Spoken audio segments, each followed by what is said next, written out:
South India was having a cosmopolitan, global, or truly international kind of a culture, and we were open to more ideas and global cultures or traveling cultures, and to the traveling religions and the early missionary religions and other philosophical influences and knowledge systems of the world. So that's why in South India, unlike North India, where this Sunga kind of Chaturvarnya regime came into existence through cheat after the assassination of the Buddhist emperors, the great Mauryas of India. In South India, the Chera, Chola and the Pandya dynasties and the chieftains, the Muvendas, they are called the three chieftains of South India. They were resisting the project of Chaturvarnya. They were resisting caste and gender hierarchies, or they were resisting somehow Brahmanical patriarchy with key inputs from the earliest missionary religions of India, like Jainism and Buddhism in particular. So the South Indian culture is milked, is humanized, is civilized in the ancient missionary religions of Jainism and Buddhism, and also in the earliest global missionary religions like Christianity, and also from Islam, at least from the time of the Prophet. In CE 7th century onwards, we also have the influence of Islam in Kerala. One of the first mosques or pallis outside Arabia is in Kerala, that is in Kodungalur, which was part of the ancient port city of Vanji, or it's also called the Muziris all over the world. It's also called Muziris or Muchiri in Tamil, Muchiri, because that was an ancient port shaped like a defected mouth, Muchiri, that's why. So Muchiri in Tamil is called Muziris in all the European languages, in the Western tongues, and it was famous throughout the world, and we were having trade connections with Arabia in particular. So that's why Malik Dinar and other Islamic missionaries, they directly reached here, because we were enjoying the trade with Arabia even before Islam and the Prophet. And even from the time of the Old Testament times, from the time of King Solomon and others, the Jews have come here. So we were enjoying the trade with Jews, then Christians. The apostle is also said to have come there, landed in the Muziris port. And then, of course, with the royal epitome and the royal seal of Pallibana the first, who went to Arabia to salute the Prophet and embrace Islam. Pallibana the first, who was ruling in the 7th century. He abandoned his throne and he went to Arabia, and he met the Prophet and he became Tajuddin. And unfortunately, he spent a few years there in Arabia, and on the way back, unfortunately, he died there in Arabia, and he's buried in. Yes, please. Interrupting. Okay. Sir, could you please switch on the video? Excuse me for that, because I'm having only the data network mobile connection now. So I'm afraid if I switch on the video, I think it may be checked. That's why I'm using only the audio. I hope you can understand. Okay, sir. No problem. Right. Okay. So I was talking about the global influences of Kerala that created the literacy and the literate culture, the cosmopolitan, multicultural society in Kerala and South India in particular. So when he was on the return as Tajuddin, Pallibana II, the Chera prince, who abandoned his throne to embrace the greater realm of spirituality or spiritual equality of Islam, fraternity as the great value that he found in Islam after the fall of the Buddhist in Kerala, because by 7th and 8th century, Buddhism was defeated here in South India by Brahmanism. Though we resisted up to 8th century or 7th century, eventually the empire of caste, it has ruined and it has conquered South India too, through a lot of what you call ideological and strategic kind of infiltrations. It infiltrated into South Indian regimes as pundits and priests, and also as divans and ministers, and somehow influenced the regime, especially the queens and the kings. And once the queens and the kings are converted, it's very easy to get the consent of the elites, and then of course the people will have to be subdued, and they have to follow the model of the ruling elites in those principalities or ancient kingdoms. So anyway, somehow Brahmanism, not through a kind of missionary activity, not through giving education and awareness to the people, but through creating monopolies and creating some kind of knowledge power regimes or knowledge power hordes and monopolies, it has conquered South India. And that's what we have in the myth of the Mahabali. The Brahman dwarf called Vamana coming down and pushing the egalitarian ruler of the people, Mahabali, to the nether world. So he was sent to the nether world by covetous Vaishnavite Brahmanism. That's what we have in the myth of Mahabali and in the celebration of Onam. Even today, the egalitarian memory of Mahabali is celebrated in Onam. So anyway, I was pointing towards the denial of education, the denial of letters, the ban on reading and writing for the people that was enforced in Kerala and India as a greater territory or a greater geography. And this was done through deliberate religious kind of persecution and cultural kind of hegemony. This was something called hegemony, the denial of letters, the denial of the alphabet. That's why poets, we have poets like Poigilapachan, for example, who came from the most downtrodden sections of the society in Kerala, who represents the most dynamic kind of voice in Kerala Renaissance, Poigil Yohanan, or Poigil Sri Kumara Gurudevan, or Poigilapachan, affectionately called by the people at the bottom as Apachan, their own father and forefather and foremost father figure. Apachan has articulated the angst of that, the exclusion that is there, the immensity of exclusion he has in his songs and spirituals, in his പാട്ടുകൾ. He sung about that. കാണുന്നീലൊരക്ഷരവും എൻ്റെ വംശത്തെപ്പറ്റി. No, not a letter is seen, not an alphabet is seen, not even a single letter of the alphabet is seen. No, not a letter is seen on my race. But so many writings are there, so many histories are written on so many people and so many races, but not even a single letter you can see in history about the Dalits of Travancore, the Dalits of Kerala, the Dalits of South India. It's not seen in modern times. It's not seen in all these printed things that I search. He was a scholar in the Bible also.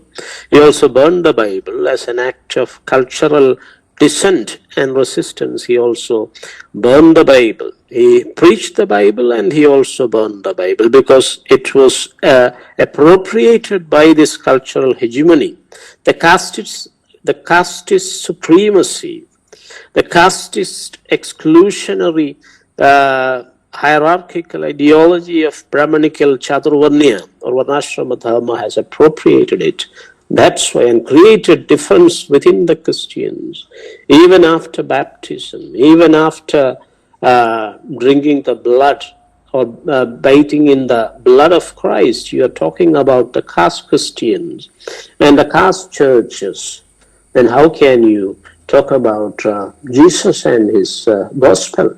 This was the question that was raised by Keveeyam in early 20th century in Kerala in contestation of this denial of reading and writing to the people. So he was critiquing Manusmriti when he invoked the letters of the alphabets. When he declared that there is no letter, there is not a single letter about my people in your documents and books, then how can we read, or what, for what we read, we need to read? This kind of a question you will find in Ayyankali also, who is the pioneer of educational protest in Kerala. The protests, the human rights protests and the dynamic action for liberation was started by Ayyankali. Soon after, the great message for education that was given to the people of Kerala and the whole world by the great Narayana Guru of Kerala. He proclaimed that only through education, only through reading and writing, only through intellectual literacy, not mere literacy of reading all those histories, but the careful ethical intellectual integrity and literacy that can liberate the people. So educate so that you can be liberated. Educate so that you are free. Educate so that you become enlightened. So he was for the education of enlightenment to reach ultimately the enlightened status, the ethical and egalitarian enlightened status. That was the message of the Guru in early 20th century. Towards the end of the 19th century itself, people from South India, Ayya Vaikuntha from the far south in Nanjinad, Ayya Vaikuntha Swamigal, who was recreating a new history of the Tamil Chittar tradition in South India. And Thekadaya, who passed it on to other sages and fellows in Travancore, Chatambi Swamigal, and Narayana Guru, and then Ayyankali and Keveeyam, and a series of other stalwarts and pioneers of Kerala modernity and Renaissance like Sahodaran Ayyappan and others. Soon after the intervention by the British authorities in Travancore and Cochin, especially the intervention of administrators and missionaries like Reverend Colonel John Munro, who was not just a military leader and British administrator, the Diwan and British resident of both Cochin and Travancore, initiated that action. The social change, administrative changes in early 19th century itself. And also he allowed the intervention of the Western missionaries, the Christian missionaries in early 19th century. So from 1810 onwards, he became the Diwan and resident. And in 1812, he abolished many inhuman taxes that were on the head and breast of the Avarna people. There was majority of Dalit Bahujans in this country, in Travancore. And then he initiated many other social reforms, like introduction of direct English education in the public stream itself, in public education itself, funded by the public fund, introduced English education. So that English education has benefited Travancore, and that's why towards after a century, towards the end of the 19th century, you have the rise of people like Narayana Guru, who even he never got an opportunity to study English directly, but he acknowledged it.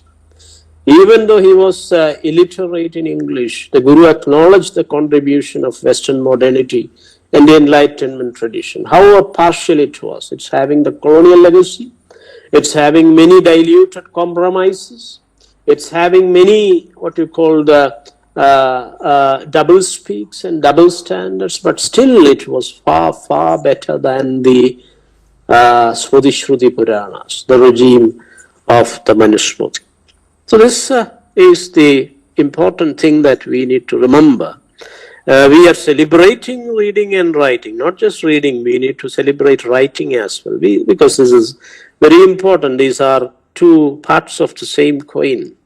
We need to celebrate not just literacy, but enlightenment also. Literacy for the enlightenment. A greater education for egalitarian ethics and democratic kind of a society. And only in a democratic, egalitarian, just society, a society with equity and justice, where distributive democratic representation is ensured. Only in a representative social democracy you can think of enlightenment and true literacy. True literacy is not mere reading and writing, especially the Smriti Shruti Puranas. We have that kind of a dominant stream now in Kerala, even in Kerala.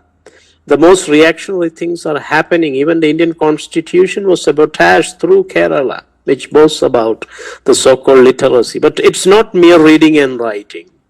It's not mere reading and writing of the what you call the hegemonic text and the imperial textuality, but it is a democratic social literacy. It is a keen sense of ethics and justice. It's a keen sense of politics and ethics. That is what a real enlightened democratic literacy is all about. So we need to think of that greater democratic literacy, or social egalitarian literacy, which is based on social justice and equity and democratic representation to the very core, which is denied in the present because of the sabotages, the recent backlashes and counter-revolutions that Kerala also witnessed, especially in 2018, when the Indian constitution and its base, the social justice paradigm, was sabotaged through something called the Shudra Lahala, or the believers' riot in Shabarimala and all. So, following that standoff created by that riotous situation created on the streets of Kerala by the so-called believers who were for rituals and traditional customs against the ruling of the highest court of law in India, which is based on the Constitution of India. The Supreme Court had made its unanimous decision, or the majoritarian decision there. The division bench has ruled for the entrance of young women into public places, especially into that mountain shrine, which was actually a Buddhist temple till modern times. Only in the 18th century onwards it was Hinduized and Brahmanized. The contemporary Brahmanic Tantris were brought in from Andhra only in 1903 by the Travancore regime, and Brahmanization and the ramification of that land. It was in ancient Tamil literature. In Sangam literature, it was known as Chavarimala, the mountain of the Chavari or Savariman, the Samba deer, something called Mau, now in the Malayalam parlance.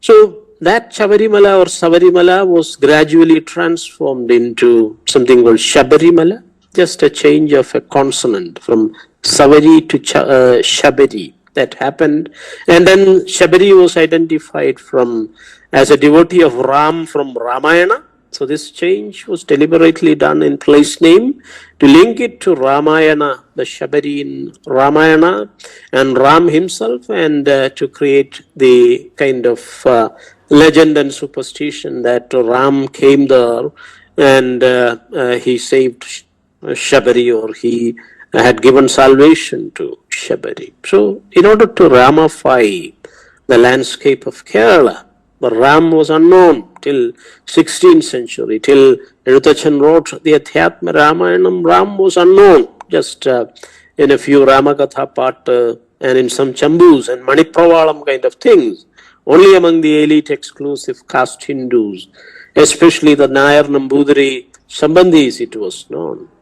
But through Eruthachan's Adhyatma Ramayana, he was made more into a popular figure. in Kerala. And only from 16th century, Ram was implanted in Kerala.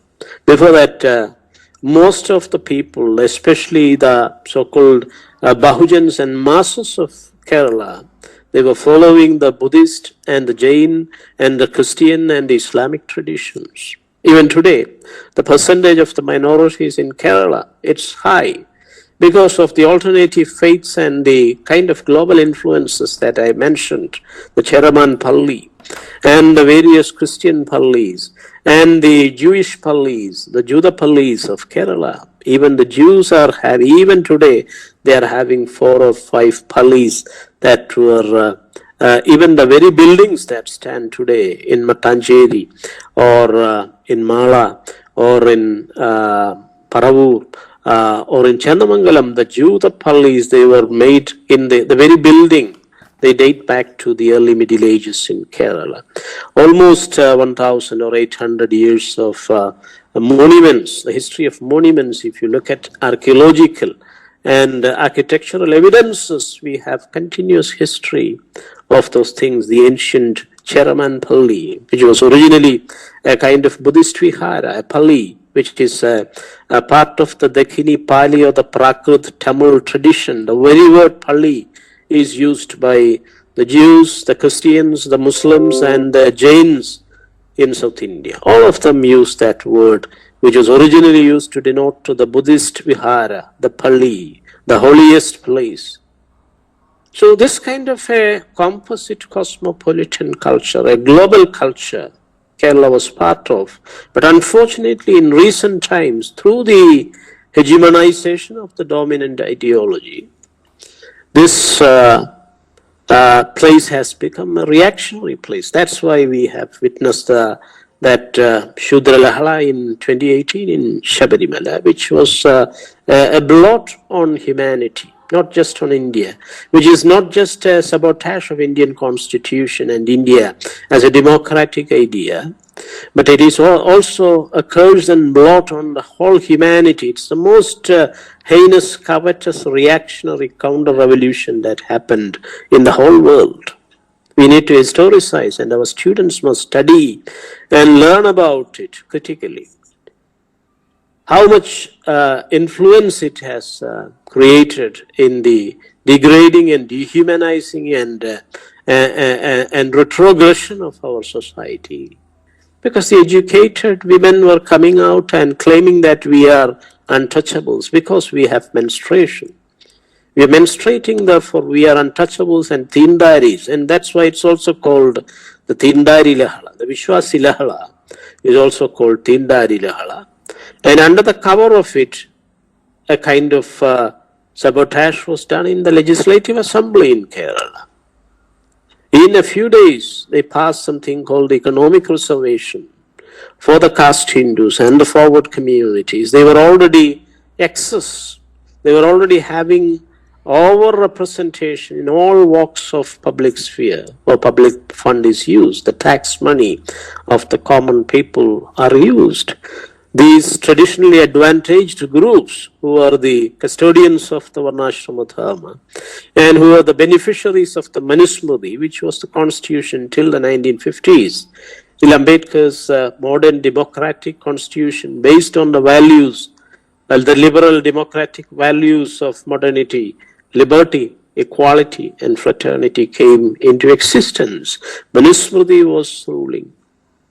Manusmriti prohibited the letters and reading to all the Shudra and all the women of all Varnas and castes and religions. And then not to say about the Avarna. So they are the majority of people in India. More than 50% they are women. And if you take the Dalit Bahujans or Avarnas as together and the minorities together, the Mlechas, the minorities are called in Brahmanical Hindu terminology, they are called the Mlechas. And the Avarnas are called Panchamas or Chandalas or Antyajas or Nichayoni or Papayoni, and Shudrayoni also included. Those Shudras are in the fourfold Varna structure.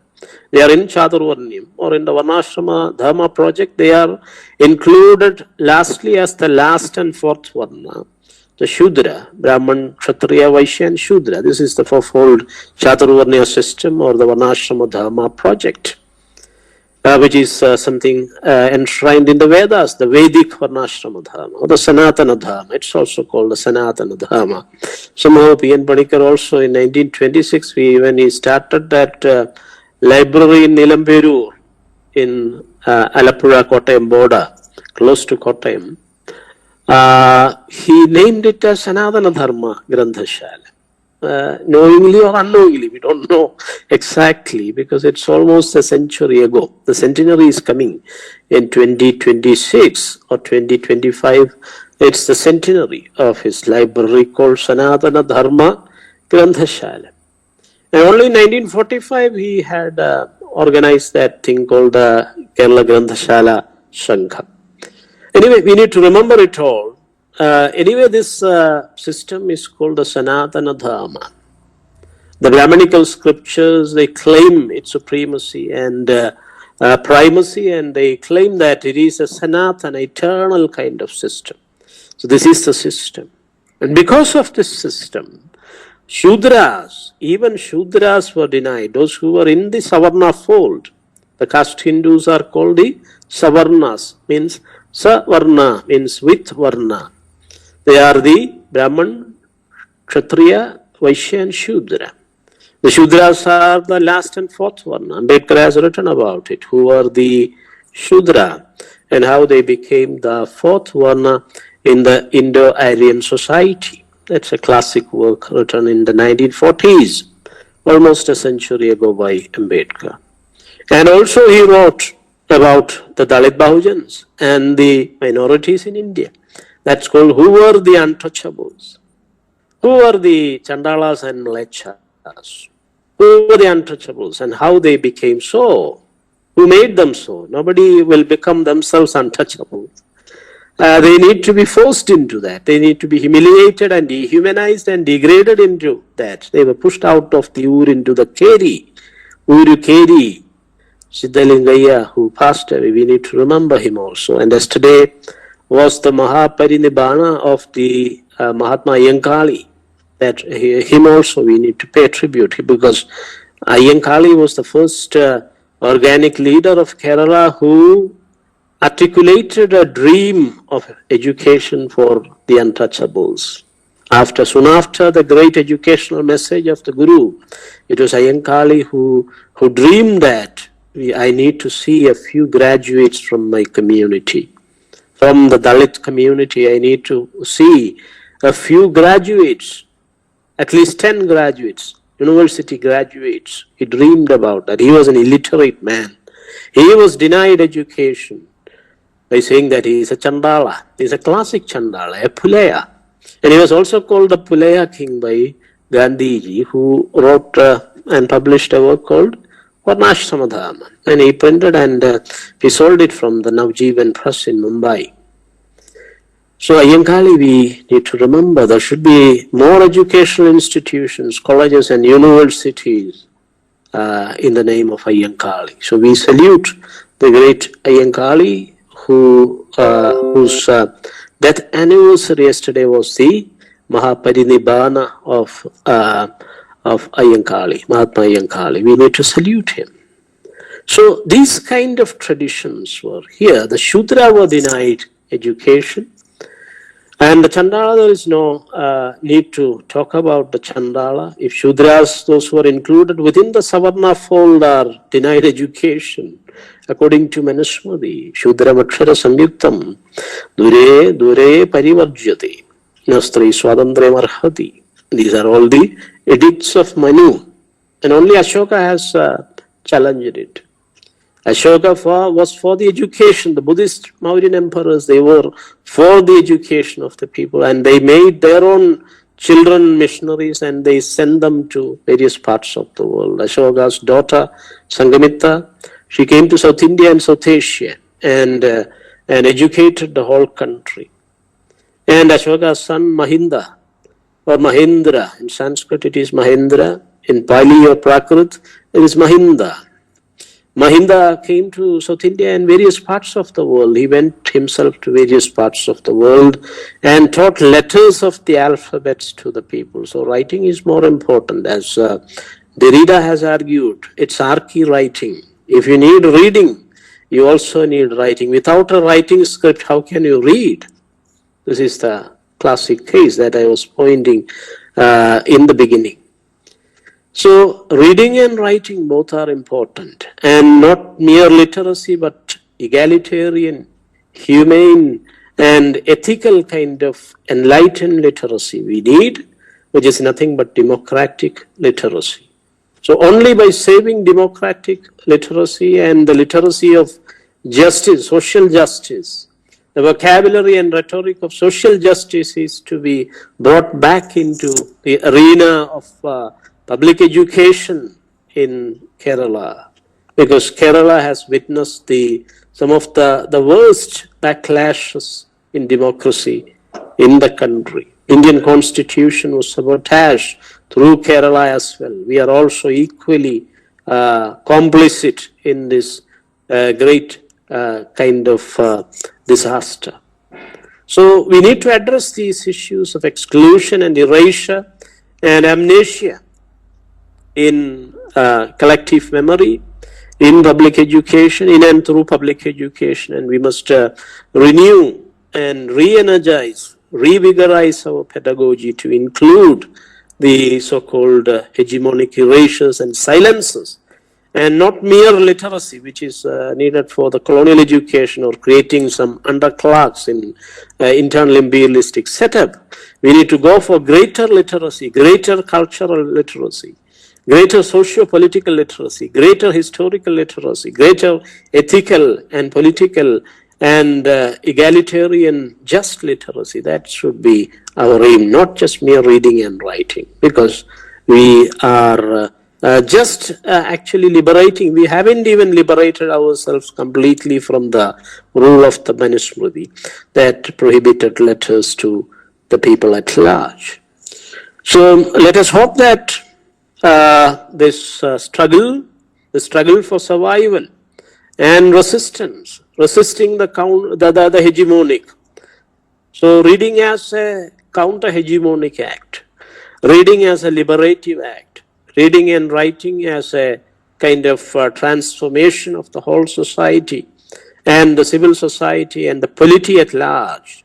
So that kind of a very enlightened kind of reading and writing tradition, let that flourish in Kerala, and let our educational institutions, our teachers and students, the academic community at large rise up to the occasion and hold on to the values of modernity, liberty, equality, and fraternity, and social justice. Let it be restored into the Constitution. And let us save the democratic literacy and democratic legacy of reading and writing in the country and in the state and in our own individual regions and localities. Let us work towards that. I am really happy that we got this opportunity to discuss about some of the pertinent socio-political issues in the present.